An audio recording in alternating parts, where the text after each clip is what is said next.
premier interrogatoire commence à Ouagadougou à la reprise du procès dans le cadre du dossier du coup d'État banqué du 15 septembre. Les avocats sont attendus à la barre.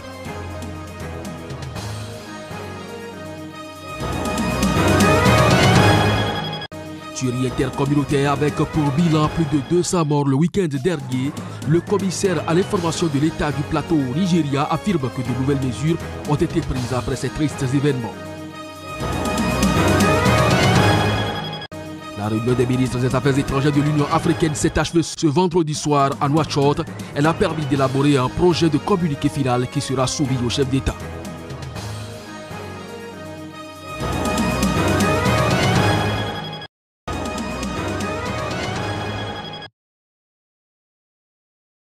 Les accusés ont un droit que la loi leur reconnaît, c'est celui de mentir. Ce qui nous semble impossible, c'est d'assurer un mensonge cohérent pour 84 personnes. Donc quoi qu'il advienne, nous sommes sûrs et certains que la vérité triomphera. Parce que certains essaieront de mentir, mais ce qui est demandé à la justice, je pense, c'est de faire en sorte que nous puissions, au regard des observations qui vont être faites, des réponses qui vont être données, tirer la conséquence de ce qui a pu se dérouler exactement sur le terrain. J'en suis sûr, croyez-moi, vous verrez, 84 personnes ne peuvent pas tenir une cohérence dans le mensonge. Rien ne manque à ce procès pour l'instant, parce que la loi est claire et précise. Je l'ai dit et je le répète, à l'interrogatoire de chacun des accusés, ils peuvent mettre en cause quelqu'un qui n'a pas encore été cité. Et la loi permet au juge à cet instant, au regard des faits, de la cohérence de ce qui aura été dit, de donner un ordre pour que ces personnes-là soient citées pour comparaître. Quand vous êtes poursuivi pour des faits aussi graves que ceux d'attentat à la sûreté de l'État, de meurtre,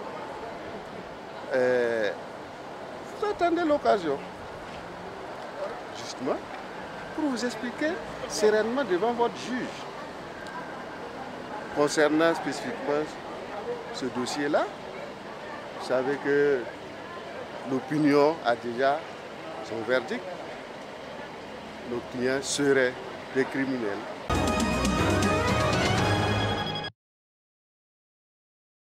Les récents massacres entre éleveurs Peul et agriculteurs Bérom dans le centre du Nigeria ont fait de nombreux malheureux. L'armée nigériane a déclaré jeudi avoir arrêté des suspects en lien avec les faits du week-end dernier.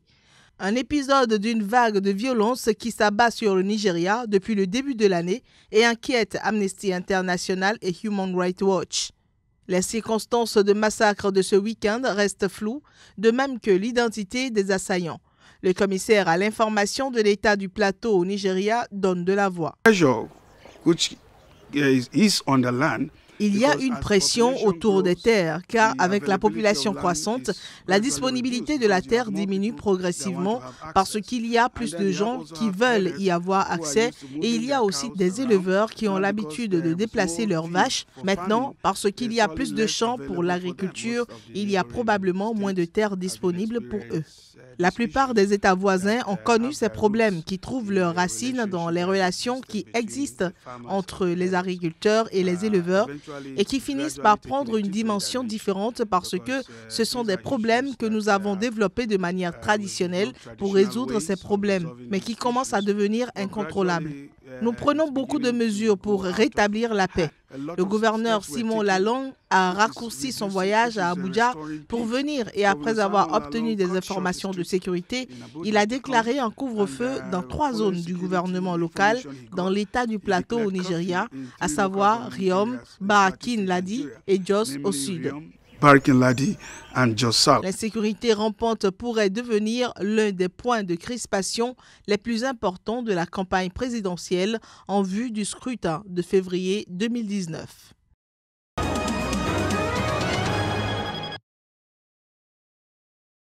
Après les massacres du week-end dernier attribués à des éleveurs Peul contre des agriculteurs de l'état du plateau dans le centre du Nigeria, une cinquantaine de blessés ont été admis dans le principal hôpital de Jos.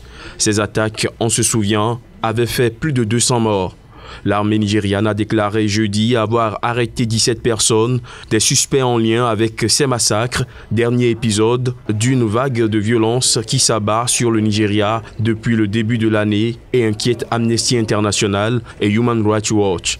Dans un communiqué publié jeudi, Amnesty International s'est grandement inquiété de l'augmentation du niveau de violence au Nigeria depuis le début de l'année. Au moins 1813 personnes ont été massacrées dans 17 États depuis janvier 2018, ce qui est le double de toute l'année précédente. Les circonstances des massacres du week-end dernier restent floues, de même que l'identité des assaillants. Mais dans le pays où la croissance démographique explose, l'accès à la terre et à l'eau est le premier enjeu de ce conflit entre éleveurs et agriculteurs qui prend une dangereuse tournure identitaire et religieuse. Un renfort policier et militaire a été mis en place dans le plateau afin d'améliorer la sécurité, ainsi qu'un couvre-feu dans certaines zones de l'État pour rétablir le calme.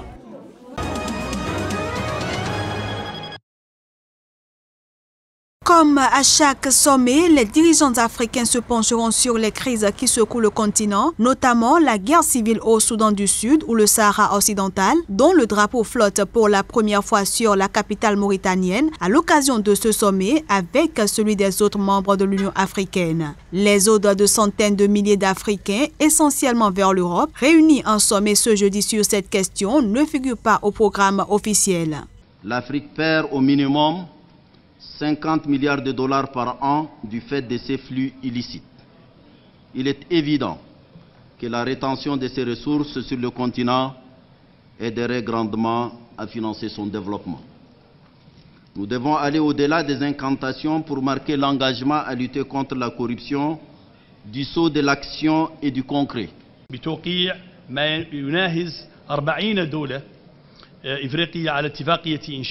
40 États africains ont signé l'accord de création d'une zone continentale de libre-échange. Nous nous attendons à ce que cette zone ait des répercussions positives sur l'Afrique puisqu'elle contribuera au renforcement des échanges commerciaux et de la libre circulation des personnes et des biens au bénéfice des populations africaines.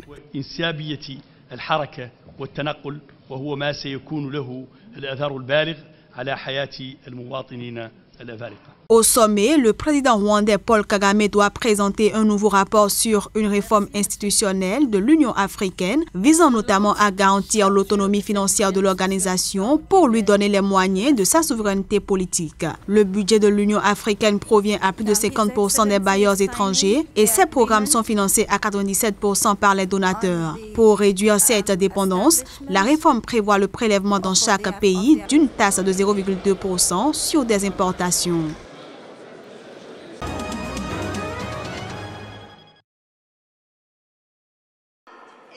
Au cours des méga-meetings tenus à la maison du parti de RDPC 6 à Bonanjo dans la ville de Douala, les apparatchiks et militants de base du Rassemblement démocratique du peuple camerounais du département de Vouri appellent Paul Biya à se porter candidat à la prochaine élection présidentielle. Sous la direction du chef de la délégation permanente départementale de Vouri, Camille Ekindi, et avec l'appui de l'élite locale, c'est une mobilisation des grands jours qui a été faite par toutes les sections de RDPC de Vouri. Malgré l'absence fort remarquée des membres du gouvernement issus du département de Vouri, il ne restait plus qu'alors à Robert Koloko, membre ressources de RDPC, qu'entourait pour la circonstance quelques forces vives originaires de Vouri, qu'à lire la motion de soutien adressée au président de la République. Plus qu'une motion de soutien, il s'agissait simplement de l'appel à la candidature du chef de l'État Paul Biya au pouvoir depuis 1982. Pour toutes ces nombreuses réalisations faites en faveur des populations de notre département, lui renouvelons solennellement notre appel à se porter candidat du RDPC à la prochaine élection présidentielle. Fait inédit dans le département de Vouri, aucune cotisation pour soutenir la candidature de Paul Biya comme l'ont fait d'autres départements. Au-delà de ce coude à coude entre Camerounais, militants ou pas du RDPC, la seule personne qui peut trancher le débat, c'est bel et bien le président de la République qui n'a pas encore donné une position formelle à ce niveau.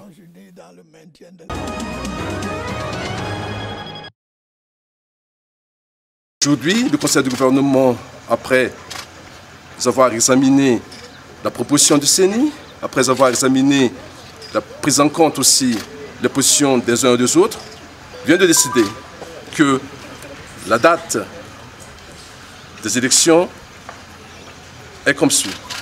Le premier tour des élections présidentielles aura lieu le 7 novembre.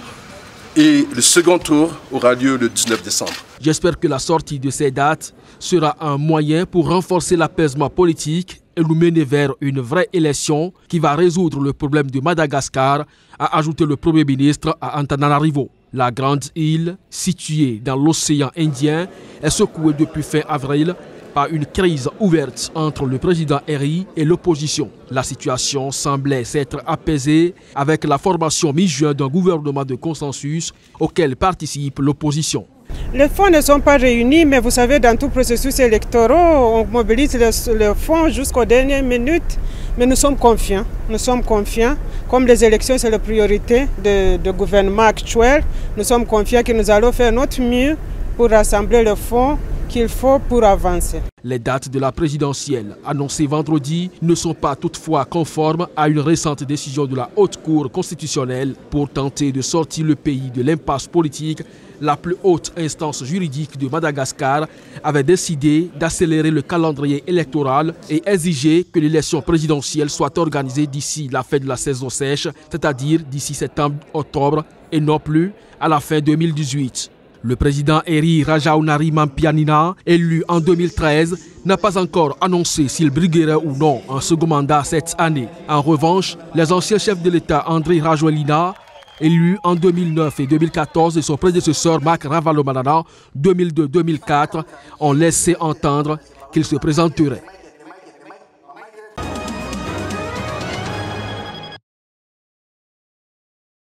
Je crois que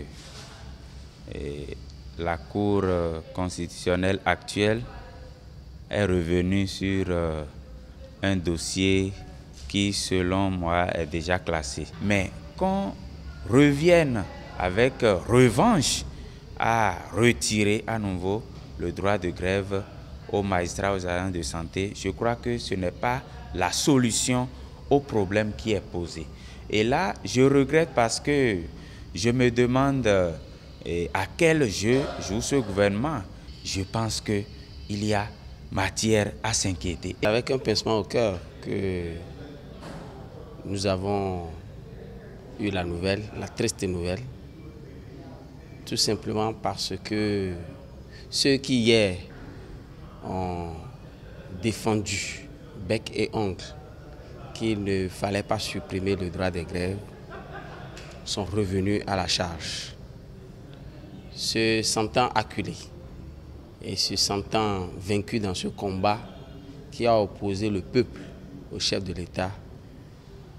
La désignation des membres de la Cour constitutionnelle et le choix porté sur la personne de M. Djokbenou comme président de cette Cour a été une occasion pour le pouvoir en place de revenir sur cette question qui avait déjà été réglée par la Cour constitutionnelle. C'est un grand recul que nous sommes en train de constater. Notre démocratie chancelle. C'est une option qui reste dans la logique du régime politique en place, qui est un régime de déni de droit, un régime de déni de droit, un régime de rejet du jeu démocratique. Et cela se comprend. Cela ne me surprend guère, ça ne me surprend pas du tout. C'est une décision hautement politique et c'est une décision très risquée. Et cela, je crois que l'histoire est là et jugera.